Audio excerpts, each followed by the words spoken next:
Hey everybody, Edward Mendez here. Gonna do a quick run through of all the Best Picture nominees, tell you what my ranking for them are. Here we go. Number 8, Bohemian Rhapsody, a completely useless film, unbelievably generic and uninspired. The only good thing about it is the performance by Rami Malek, which really shines in the last 15 minutes, but it's just a recreation of a video you can go watch on YouTube, which is the Live Aid performance. Skip the film. Number 7 would have to be Vice. I think the performances by Christian Bale and Amy Adams are superb. The movie itself was not nuanced in its portrayal of Dick Cheney. Adam McKay is a strong leftist, and I think his film decides to depict Dick Cheney as he wants to. Because of that, doesn't get at who Dick Cheney is and what he thinks. But Adam McKay's got a freshness to him that I think is similar to what Tarantino had in the early 90s, and I'm excited to see what he does from there. Number 6 for me would have to be A Star Is Born. I think Bradley Cooper does a great job with his directorial effort. Him and Lady Gaga give really good performances. The movie story is sound.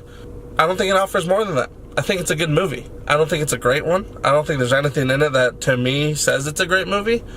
I do think that the final song of the picture should have been nominated over Shallow. I think that's a better song. Number 5 for me would have to be Green Book. It's a very charming, warm, and funny movie. Performances by Viggo and Mahershala that are worthy of nominations. The problem with the film is that it's something we've seen before. It's a Driving Miss Daisy, or it's The Help. Relationship through economic means such as labor, being the driving force that brings two people together to learn that racism is bad. Well, for the white character to learn that racism is bad.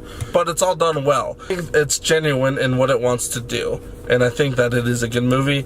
And it's a crowd pleaser. Check it out. Number 4 for me would have to be Black Panther. Superhero film that puts radical racial politics at the forefront of its story. It's a blockbuster with a political message. And so can't deny the social impact the film had. Overlooking that doesn't give credit to what this film had the capacity to do and what the cinema itself has the capacity to do. So, number 4, Black Panther. Number 3 for me would have to be Spike Lee's Black Klansman. I think Spike brings the same kind of fierce filmmaking to the screen that he brought with Do the Right Thing back in 1989. I'm so happy to see that he still speaks the truth that he wants to speak and that he's willing to say what he thinks needs to be said. I think he tells a really great story. I think the story of the black man infiltrating the KKK was a really great story to tell. It was a very humorous story as well. I think Spike is being the filmmaker he's always wanted to be, and he clearly has something to say about our current times, about our current social realities, and the embedded racism in our country. Number 3, Spike. Glad to see you there, man. Number 2 would have to be The Favorite. I think it's a very well-constructed film that I found immensely enjoyable. It was something that came to me by surprise. I didn't quite know what to expect from this movie, and it blew me away scene by scene. Just like with McKay, this director, whose name I am going to pronounce wrong, so I won't do it now, I think he brings a freshness to the cinema, and I'm excited to see what he does from here forward. I'm glad to see the Academy did not overlook the performances by the 3 leading women of this film. Their performances are fantastic. The movie just was so surprising. There's nothing quite like that movie, and all of the elements of the film add up. It's worthy of your time. It deals with power and love and relationships in so many intricate ways that it's definitely worth your time. Please check it out. Number 1 pick for Best Picture and number 1 film of the year is Roma.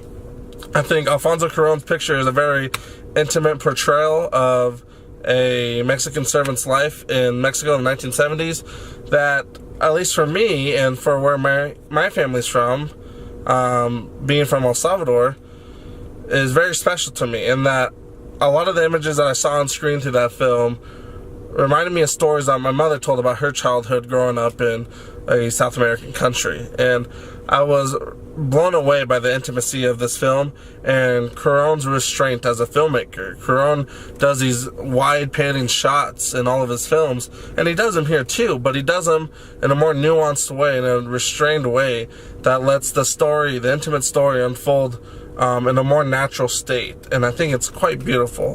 The movie doesn't feel like a movie. It feels like the camera was a ghost and we were just there seeing it all happen. Unbelievably profound. It brought me to tears. It shows Cuarón's strength as his own cinematographer, definitely as a director and as a writer. And I think it's the most beautiful story he's ever told. It might even be the best story he's ever going to tell, and it should not be overlooked. And if it doesn't win Best Picture, I firmly believe that it's because of the Academy's apprehension to non-traditional methods of distribution, seeing as this film was released on Netflix.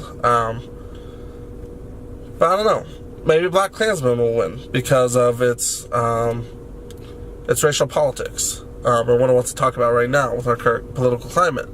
Maybe Black Panther will win because of how it revolutionized what superhero films can do. Maybe Green Book will win because it's just a feel-good movie. I don't know. I'm hoping Roma wins. I was blown away by it. I was very moved by it. And I hope you all see it. So there it is. The 8 films nominated for Best Picture. I ranked them for you.